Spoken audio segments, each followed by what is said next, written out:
지난주 목요일 사랑하는 막내딸 예은이가 어, 전공을 경제 비즈니스에서 하나 더 추가해서 아트, 이제 미술을 전공을 했는데 아마 미술 과목에서 뭐를 만들었는데 교수님이 마음에 들어서 어, 30명, 30명의 그 작품을 방 세 군데에다가 아주 전시를 했더라고요. 그래서 예은이가 엄마 아빠를 초청해서 전시회 가서 예은이나 다른 사람들의 작품을 보기 전에 식사를 같이 했는데 참 제가 그 식사를 하면서 식탁 교제라고 말하고 싶은 이유가 하나님 앞에서 우리가 마음을 열고 투명하게 정직하게 서로의 마음을 나눴는데 예은이가 뭘 나눴냐면요. 제가 정리하면은 두 가지 단어로 정리할 수 있어요. 예은이가 두 가지 단어를 영어로 얘기했는데 첫째 단어는 stillness. 그게 한국말로 사전을 찾아보니까 가만히 있는 것. 예은이가 요즘 하나님 앞에서 잠잠히 가만히 있는 것. 이것을 아마 어, 훈련을 받는 것 같은데 제가 예은이가 그 가만히 있는 것, 잠잠히 가만히 있는 것 그 단어를 얘기했을 때 딱 든 생각이 시편 46편 10절 상반절 보면 너희는 가만히 있어 내가 하나님 됨을 알지어다. Be still and know that I am God. 예은이가 stillness, 가만히 있는 거란 단어를 얘기하니까 그 성경 구절이 생각나서 제가 예은이한테 그 말씀을 나눴습니다. 그런데 어떻게 하나님 앞에서 가만히 있어? 하나님이 하나님인 줄 우리가 알 수 있을까? 어떻게 가만히 있을까?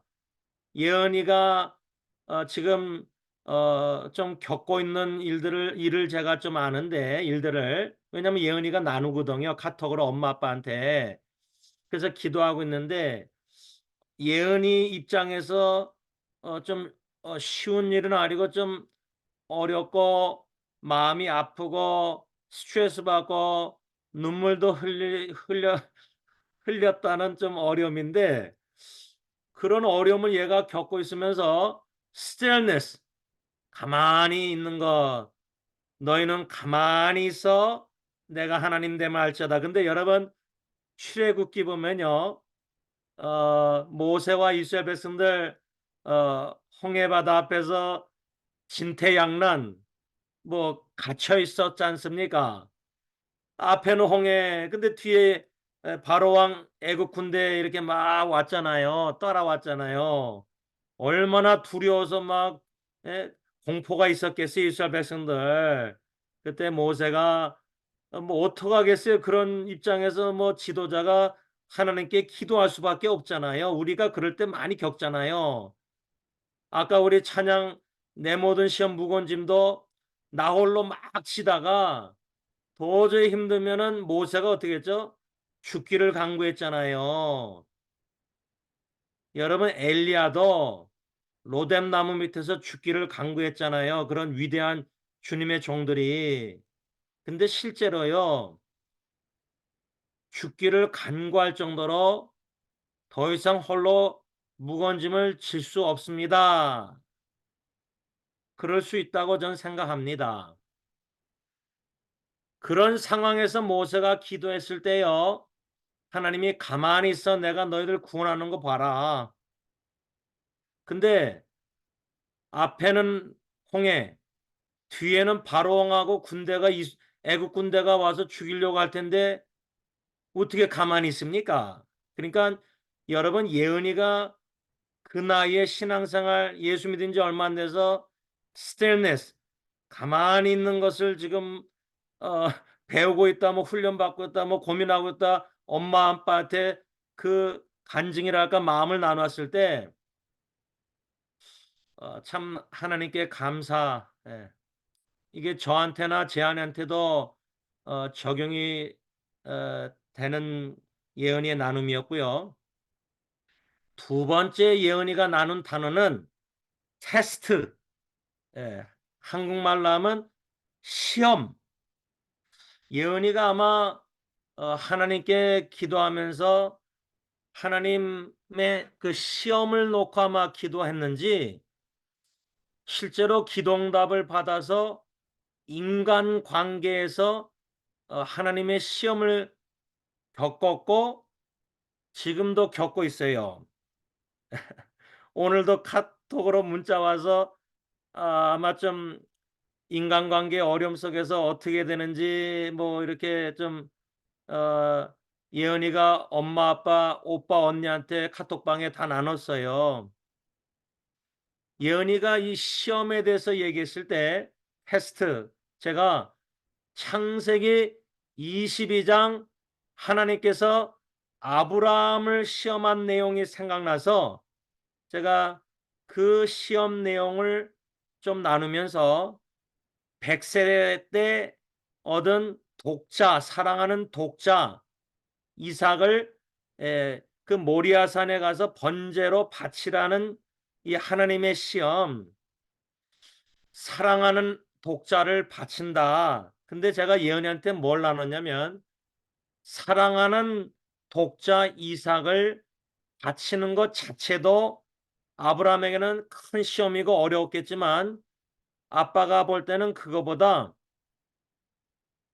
아브라함에게 있어서 더 힘들었던 거는 창세기 15장 5절에 하나님께서 아브라함에게 약속의 말씀을 주시는데 하늘을 우러러 볼 때 그 별이 얼마나 많아요. 셀 수 없잖아요. 근데 하나님이 아브라함에게 내 자손이 이와 같으리라. 그러니까 하나님은 이삭을 통해서 말미암아 그 후손이 하늘의 별처럼 셀 수 없을 정도로 후손을 그렇게 많아질 거라는 약속을 주셨는데 창세기 15장 5절에 그 말씀을 받았는데 22장 와가지고 이삭을 바치라 그러면은 어떻게 되겠어요? 약속이 성취되겠어요? 아브라함 입장에서 이 자기 명체를 의지했으면은 이거 이삭 번제로 죽이면은 후손이 하늘의 별처럼은 둘째치고 그럴 수 있잖아요. 의심할 수 있잖아요. 그런데요. 히브리서 11장 17절, 18절, 19절 보면 이렇게 히브리서 기자가 말씀합니다. 아브라함은 시험을 받을 때에 믿음으로 이삭을 드렸으니 그는 약속을 받은 자로 돼 그의 아들을 드렸느니라. 그에게 이미 말씀하시기를 내 자손이라 칭할 자는 이삭으로 말미암으리라 하였으니 그가 하나님이 능히 이삭을 죽은 자 가운데서 다시 살리실 줄로 생각한지라. 이 히브리서 11장 17절에서 19절 말씀 보면요. 하나님의 그 아브라함을 시험하신 그 내용에 이삭을 번제로 바치라는 것은 분명히 히브리서 기자는 내 자손이라 칭할 자는 이삭으로 말미암으리라 하셨으니 그 말은 이삭을 통해서 말미암아 아브라함의 후손을 하늘의 별처럼 셀 수 없을 정도로 후손을 축복해 주시겠다는 건데 그런데 하나님의 시험은 그 이삭을 번제로 바치라는 거예요. 죽이라는 거예요. 이거 이해가 되십니까? 우리는 창세기 15장 5절 아브라함에게 주신 약속의 말씀과 창세기 22장의 1절 2절에 아브라함을 시험한 내용이 서로 이게 상충된다 그럴까? 이게 서로 안 맞아요. 우리 이성 논리적으로. 하늘의 별처럼 후손을 많게 하시겠다는데 이삭을 번제로 바쳐 죽이면은 히브리서 기자 말처럼 내 자손이라 칭할 자는 이삭이라 그랬거든요. 이삭으로 말미암아 자손을 번성케 하시겠다는 건데 이삭을 죽이면 어떻게 됩니까? 그래서 제가 예언이에게 하나님의 시험 테스트를 얘기하길래 창세기 22장 아브라함의 시험을 나누면서 사랑하는 독자를 100세 때 얻은 독자를 번제로 바치는 죽이는 게 그것도 진짜 큰 시험, 힘든 시험이었겠지만 아브라함 입장에서는 이삭을 죽이면은 번제로 바치면 약속의 말씀이 어떻게 성취될 것인가? 결국은 하나님의 시험은요, 아브라함이나 예언이나 저나 여러분들이나 믿음이 없이는 시험을 통과는 둘째치고 치를 수도 없을 것 같아요. 오늘 제가 요한복음 6장 1987년 5월 승리장로교 대학부 수련회 때 고 김영림 목사님을 통해서 성령님께서 제 마음에 감동감화 교통 역사하셔서 어린 소년처럼 물고기 2마리 떡 5덩어리밖에 가진 것 없는 잘 것 없는 사람 보기에 존재지만 예수님께 이 모습이대로 바치면은 예수님의 손안에 내 인생이 있으면은 예수님 아버지께 축사 감사하시고 나를 통해서 기적을 이루신다. 이 말씀을 왜 다시금 묵상하게 됐냐면 엊그저께 주일날 제가 영어 사역 전도사님이 목소리를 내면 안 된다 그래서 설교를 못 한다 그래서 제가 찬양 인도하고 영어 예배 다 인도하면서 설교를 이 요한복음 6장 말씀을 했는데 이 5절 보시면은 예수께서 눈을 들어 큰 무리가 자기에게로 오는 것을 보시고 왜 큰 무리가 예수님께로 나왔느냐?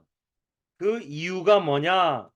2절 보시면 큰 무리가 따르니 이는 그 이유가 뭐냐? 왜? 이는 병자들에게 행하시는 표적을 보았습니다.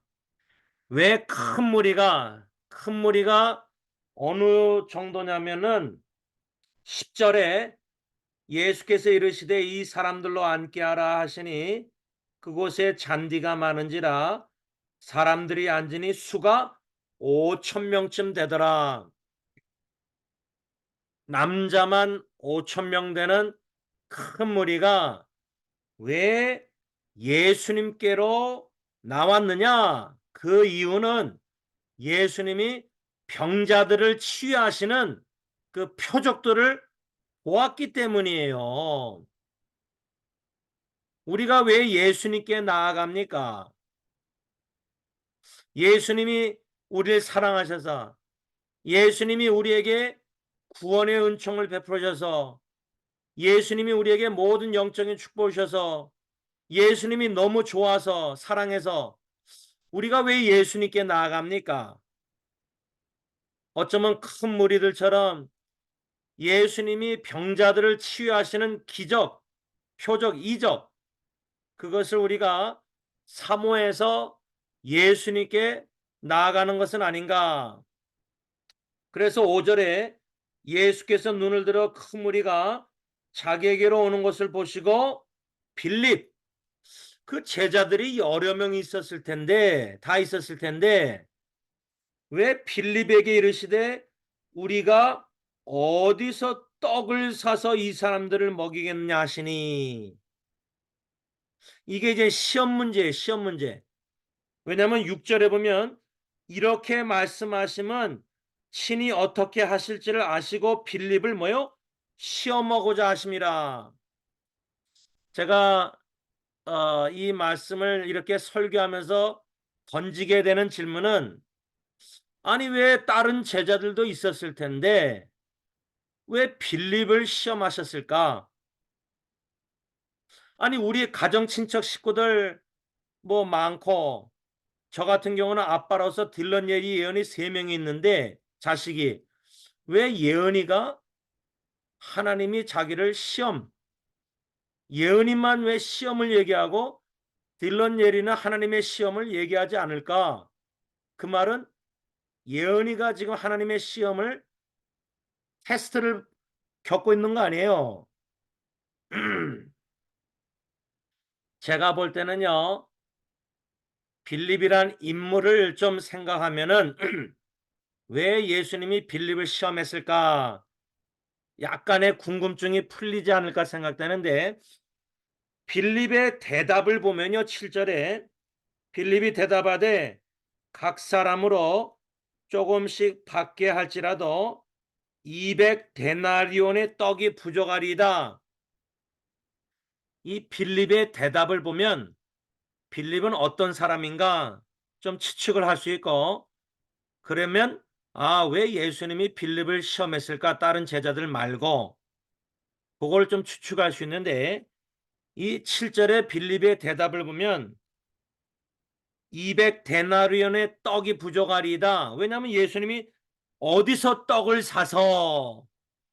사려면 돈이 필요하고, 그러면 빌립은 돈으로 떡을 사서 이 5천 명 남자만 먹이려고 할 때에 200데나리온이 떡이 부족하리다 할 때, 실제로 보면요, 각 사람으로 뭐요? 조금씩 받게 할지라도, 그 말은 뭐냐면 5천 명 남자만 한 사람당 풍족하게 먹여서 먹일 것을 계산하고 한 200데나리온, 그게 아니라 5천 명 한 사람 한 사람을 최소한 먹일 거 조금씩 각 사람씩, 그렇게 계산을 한 거예요. 무슨 말인지 아시죠?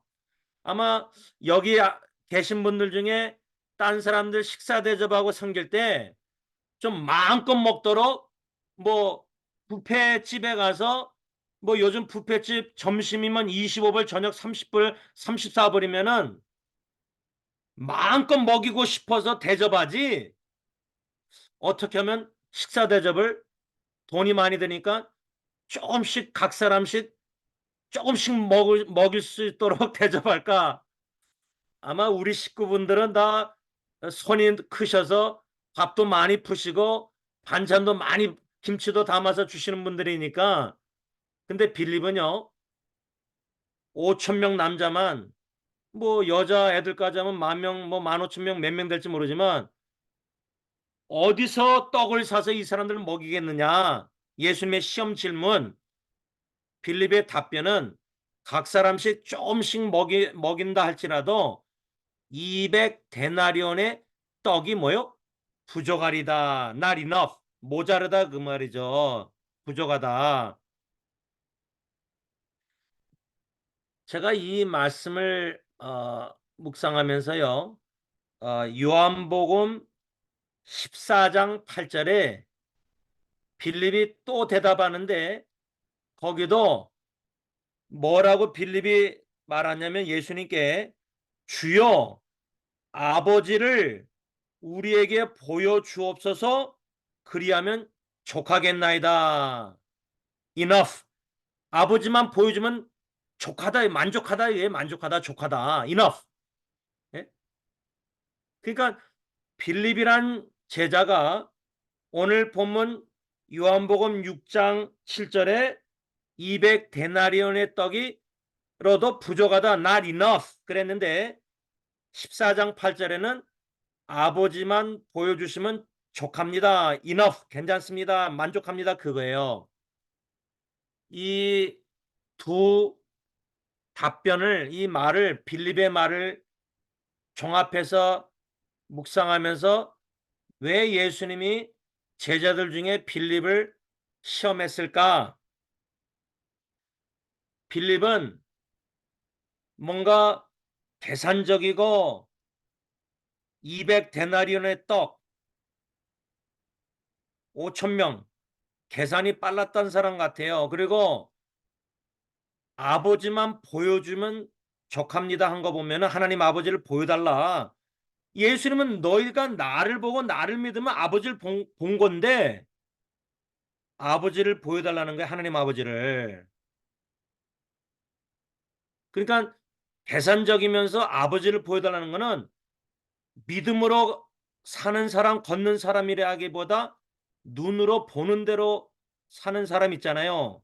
사도 바울이 보는 대로 걷지 말고 믿음으로 걷으라.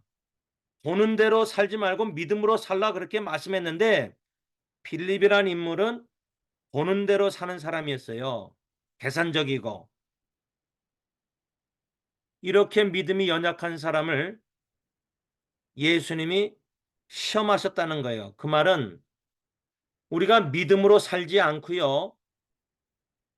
보는 대로 이 큰 무리들이 예수님이 병자를 치유하는 걸 봤잖아요. 들었던지. 그러니까 우리가 보고 듣고 경험하고 뭔가 하나님 증거를 보여달라고 해서 그 기도응답 받고 증거가 있으면은 그거를 자꾸만 붙잡고 그걸 놓고 우리가 기도하고 그거를 자꾸만 하나님께 구하고 보는 대로 자꾸만 살려고 하니까 우리가 문제를 접했을 때 예언이가 인간관계에서 좀 어려움을 겪고 있는데 보는 대로 판단해서 결정하면 그 상황 환경을 바꿔버리면 돼요. 물어보니까 한 100불만 더 추가하면 된다 그러더라고요. 오늘 제가 물어보니까. 근데 제가 그래 이래라 저래라 말 안 하고 우리에게 질문하길래 예언이가 가족 식구 저희 아내하고 언니 오빠한테 이렇게 하는 게 이제 worth it 가치가 있느냐 이렇게 질문을 했어요. 근데 식구들 4명이 아무도 예언이한테 답변 안 했어요. 저는 봤는데도 일부러 답변 안 했어요. 네가 하나님의 시험을 겪고 있으니까 네가 기도하고 네가 알아서 선택해라. 근데 만일에 네가 선택해서 환경을 바꾸기로 선택해서 100불이 필요하면 아빠가 은행에 넣어주겠다. 그렇게만 얘기한 거예요. 우리가 하나님이 테스트 시험하실 때 빌립처럼 계산하고 눈으로 보는 거, 귀로 듣는 거 충분히 제가 첫째 아기 병원에 있을 때 얼마나 그 모니터 숫자랑 이런 거 민감했는지 몰라요. 그렇게 중환자실에 매일 가면 그렇게 돼버리더라고요, 사람이.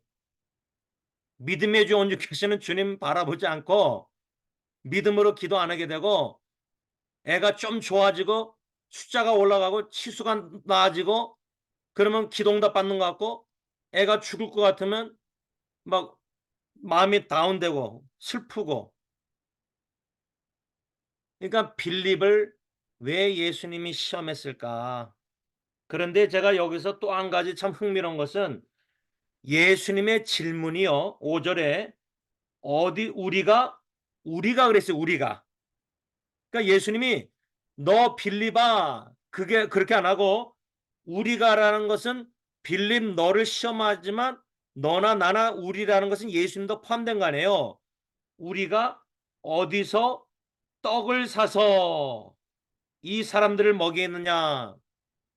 근데 제가 1987년 고 김영인 목사님 통해서 이 말씀 받고 성령님이 역사에서 헌신할 때 이 떡을 빌립처럼 저를 예수님이 시험하셨을 때 어디서 떡을 사서 그랬잖아요. 예수님이. 그런데요. 같은 장 요한복음 6장에요. 같은 장을 보면은 예수님이 뭐라고 말씀하시냐면 요한복음 6장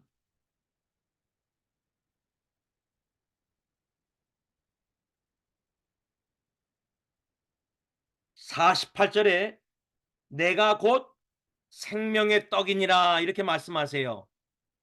예수님이 내가 곧 생명의 떡이라. 그러면은 5절에 예수님의 질문이 빌립에게 시험할 때 우리가 어디서 떡을 사서 할 때 빌립은 문자적으로 육신의 떡을 먹이는 떡을 생각했는데 우리가 어디서 떡을 예수님이 질문했으면은 아, 우리 예수님, 생명의 떡이 되신 예수님, 믿음으로 예수님을 바라보고 예수님께 이 시험 문제의 해결이 있구나, 답안지가 있구나. 근데 빌립이 몰랐어요. 근데요, 저도 몰랐고요. 여러분들은 아셨습니까? 아니면 지금 알고 계십니까? 여러분들의 모든 시험 문제의 답안지가 생명의 떡이 되신 예수님인 줄 믿으십니까?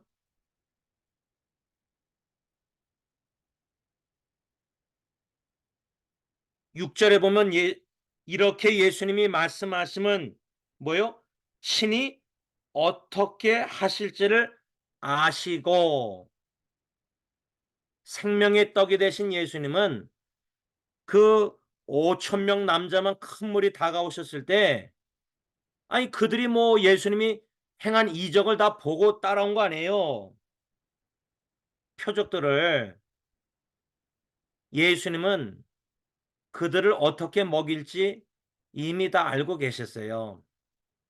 제가 이 말씀을 묵상할 때에 이미 주님은 답안지를 다 가지고 계시고 우리의 무거운 짐, 고통, 뭔가 시험 문제 다 답안지도 가지고 계시고 시험 문제를 준 건데 우린 답안지를 가지고 계실 뿐만 아니라 답안지가 되시는 예수님 생명의 떡을 믿음으로 안 바라보고 말로는 바라보고 믿는다 하지만 자꾸만 빌리처럼 계산하고 생각으로 머리 굴리고 명철 의지하고 자꾸만 아버지만 보여주면 됩니다 하고 뭔가 자꾸만 사인을 의사에게 한마디 좋은 말이나 모니터에 숫자가 올라가는 거나 내 간 수치, 고혈압, 혈압 수치 약 먹고 막 이런 것에 너무 익숙하고 민감하기 때문에 익숙하기 때문에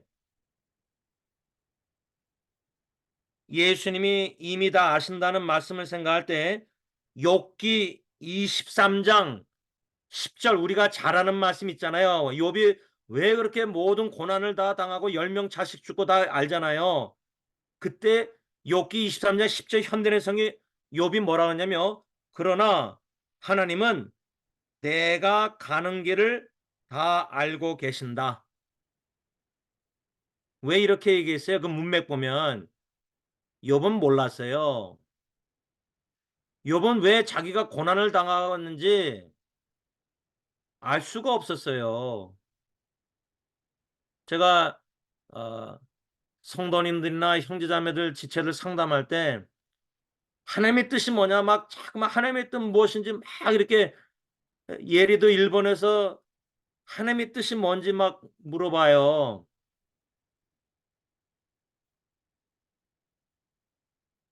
그런데 제가 참 위로받은 게 이 욥기 23장 10절 우리는 하나님의 뜻 모른다. 왜 하나님이 이런 어려움을 겪어하게 하시고 힘든 상황에 처하게 하시고 왜 질병과 고통과 생사 갈림길에 여러 가지 어려움이 있는지 우린 모른다 하나님의 뜻. 그러나 하나님은 내가 가는 길을 다 알고 계신다.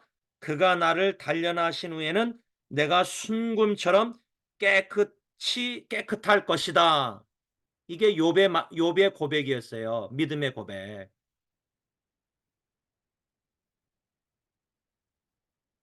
말씀을 맺고자 합니다. 저는 이 말씀을 1987년 받았고 성령님이 제 마음판에 신비에 적어주시고 계속 회개의 눈물, 감사의 눈물, 헌신의 눈물 그래서 목사 되겠다고 그때부터 지금까지 오게 하셨는데 오뚜기 인생 넘어지고 쓰러지고 죄 짓고 자빠지고 뭐 믿음이 연약해서 그런데 지난주에 영어 예배 때 이 설교 말씀하고 오늘 가정 예배 설교 준비하면서 이 말씀을 다시 묵상하고 설교 노트를 다 적고 그런데 여러분들에게 지금 말씀을 전하면서도 주시는 깨달음이 있고 제가 왜 이 말씀에 좀 많이 공감한다 그럴까 그러냐면 제가 좀 빌립 같은 계산적인 사람이에요. 제 아내가 27년 저랑 살면서 당신은 좀 계산적인 사람 같다. 그러니까 부부 사랑도 계산적으로 해요. 그리고 빌립이 머리 굴려서 계산했을 때 남자면 5천 명, 거기다가 여자들 애들까지 그러면 떡을 어디서 사서 이 사람들을 먹일 것이냐 예수님의 시험지 질문 빌립의 머리 굴릴 때 계산적인 거는 200데나리온의 떡으로도 한 사람 한 사람 조금씩 먹여도 떡을 먹여도 200데나리온 떡으로도 부족합니다. 그럼 뭐 250, 300데나리온, 400데나리온 얼마나 더 많아야 되는지 모르겠지만 빌립이 하나님의 시험을 질문을 놓친 게 예수님의 질문은 우리가였어 우리가. 임마누엘 믿음이 우리가 있다면요. 우리의 모든 시험 문제 임마누엘 믿음 우리와 함께 하시는 하나님 생명의 떡이 되신 주님 우리의 답은 주님께 있어요. 오직 주님께. 그래서 우리가 이 예배를 드리면서 하나님께 올려드렸던 찬양 내 모든 시험 무거운 짐을 주 예수 앞에 아뢰면 근심에 쌓인 날 돌아보사 내 근심 모두 맡으시네 무거운 짐을 나 홀로 지고 견디다 못해 쓰러질 때 불쌍히 여겨 구원의 줄이 은혜의 주님 오직 예수 우리의 무거운 짐 대신 홀로 지시고 죄짐 지금 우리가 짓는 각자의 무거운 짐도 홀로 더 이상 못 지게 되면 그때 가서 이제 주님께 막 부르짖는데 그 전까지는 내가 막 해결하려고 시험 문제 답안지 막 써보죠. 빌리처럼 계산하고 머리 굴리고.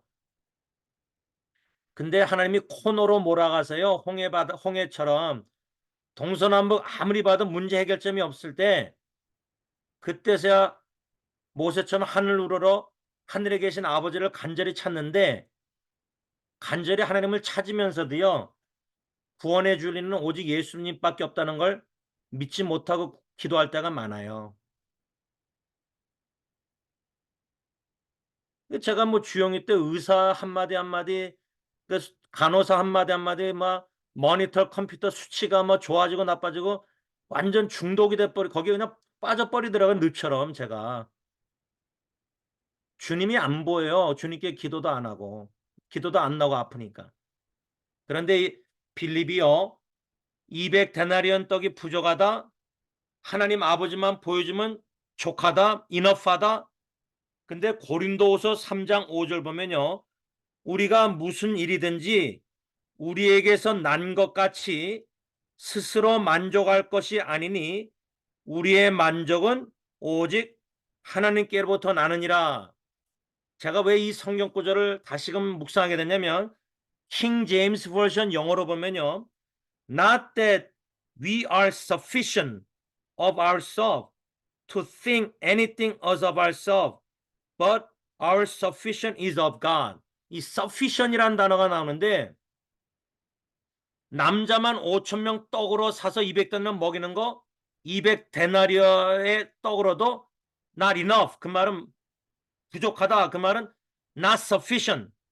모자르다 부족하다인데 우리의 인생의 하나님의 시험의 은혜는 뭐냐면 내가 얼마나 부족하고 내가 얼마나 연약하고 나에게는 이 문제의 무건지 해결점이 없고 나라는 존재가 not sufficient. 나에게는 뭔가 이 무거운 짐 시험 문제를 해결할 근거가 답이 없다는 걸 깨닫는 게 우선순위예요. 우선순위.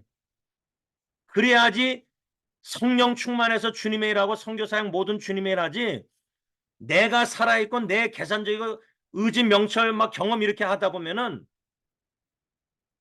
그래서 이 오병이어의 빌립을 시험하셨을 때 계산적인 마인드 명철 의지하는 거 다 내려놓으라 이거예요. 철저히 부서지고 깨지고 나에게는 답이 없다는 걸 다 철저히 깨달아서 회개하고 내려놔야 돼요. 그게 첫 번째예요. 두 번째는 이 고린도후서 3장 5절에 우리의 만족은 오직 하나님께로부터 나느니라. 영어로는 Our sufficiency is of God. 오병이어 이 시험 문제의 답안지는 오직 주님에게로부터 이 오병이어 문제 해결점 있다는 거예요. 이 5천 명 먹일 거 남자만 이 답안지 시험 문제 답안지는 생명의 떡이 대신 예수님에게만 오직 있다는 거예요. 오직. 그래서 안드레가 소년을 데리고 왔을 때 그 떡 5덩어리 물고기 2마리 예수님께 드리면서도 안드레도 시험에 실패한 게, 그런데 이게 어떻게 되겠습니까? 불가능하다는 거예요. 제임스라는 지원이란 존재로는 물고기 2마리 떡선이 오병의 기적은 저 안에는 그런 기적 이룰 능력 아무것도 없어요. 보잘것없는 거예요. 보잘것없어요. 여러분 성경에 보잘것없다 보잘것없다 겸손한 사도 바울이나 다 보면 보잘것없는 말이 많이 나와요. 현대의 성경. 우리같이 보잘것없는 물고기 2마리 떡 5개 남자만 5천 명 비교하면은, 계산적으로 비교하면 아무것도 아닌 존재지만 예수님의 손 안에 있으면요, 첫째, 예수님은 아빠 아버지께 감사하신다는 거예요. 그러니까 진정한 겸손은 내 주제를 알고 주님께 다 바치는 거예요. 내 주제를 알고 내가 뭘 주님의 일을 한다고 막 그건 헛된 겸손이고 교만이고, 주님께 그냥 드리는 거예요. 바치는 거예요. 그러면 주님은 아빠 아버지께 감사하시고 떡을 떼시고 물고기 떼실 때 넘치게 남았잖아요. 12리 강주. 근데 빌립은 200데나리온 떡으로도 한 사람 한 사람 5천 명 조금씩 먹인다 할지라도 부족한다 그랬는데, 예수님은 기적이라 해서 뭐요? 12강줄이 남은 걸 빌립이 봤을 때 계산적인 사람이, 근데 실제로 제 인생에 풍성한 은혜를 첫째 아기 죽고 나서 들런예리 예언을 통해서 아빠로서 신앙의 아빠로서 애들 양육하면서 기도하면서 경험하는 게, 예언이가 가만히 있어 하나님 됨을 알려고 가만히 있는 거, 하나님 앞에 잠잠히. 여러분 하나님 앞에 가만히 있으려면요, 하나님을 신뢰해야 이사야 30장 15절 잠잠하고 신뢰하여야 힘을 얻을 것을거늘, 하나님을 신뢰하지 않고는 우리 가만히 잠잠히 하나님 앞에 머물러 안 있어요. 우왕좌왕 뭔가 해보려고 하지. 기도하겠습니다. 하나님 아버지, 예언이를 통해서 배웁니다. 하나님 앞에 가만히 있으면 하나님이 다 알아서 해결하시는데, 목회할 때도 제가 너무 급한 성격으로 나서다 보면은 문제가 더 꼬이고, 근데 가만히 기도하고 수동적으로 있어 보니까 시간이 지나니까 하나님의 때에 다 문제가 해결됩니다. 그걸 경험하면서도 또 급하게 또 생각이 먼저 머리가 빨리 돌아가고 막 이렇게 먼저 뭔가 하려고 그러고, 예언을 통해서 가르쳐 주신 은혜, 가만히 stillness, 너희는 가만히 있어 내가 하나님 됨을 알지어다. 두 번째 예언이가 가르쳐 주는 것, 하나님의 시험. 오늘 오병이어 빌립을 시험하신 예수님, 이 말씀을 우리 각자에게 성령님이 주시고자 하시는 은혜를, 메시지를 주셔서 묵상 가운데 큰 은혜를 주셔서 모든 문제 해결 답안지, 시험지의 답안지는 우리 임마누엘 하나님이 오직 주님밖에 없사오니 주님만 믿음으로 바라보고 의지하고 가만히 잠잠히 있어 하나님 됨을 알게 하여 주시옵소서. 예수님의 이름으로 감사하며 기도를 올리옵나이다. 아멘. 하늘에 계신 우리 아버지, 이름이 거룩히 여김을 받으시오며 나라가 임하옵시며 뜻이 하늘에서 이루어진 것 같이 땅에서도 이루어지이다. 오늘날 우리에게 일용할 양식을 주옵시고 우리가 우리에게 죄진 자를 사하여 준 것 같이 우리 죄를 사하여 주옵시고 우리를 시험에 들게 하지 마옵시며 다만 악에서 구하옵소서. 대개 나라와 권세와 영광이 아버지께 영원히 쌓옵나이다. 아멘.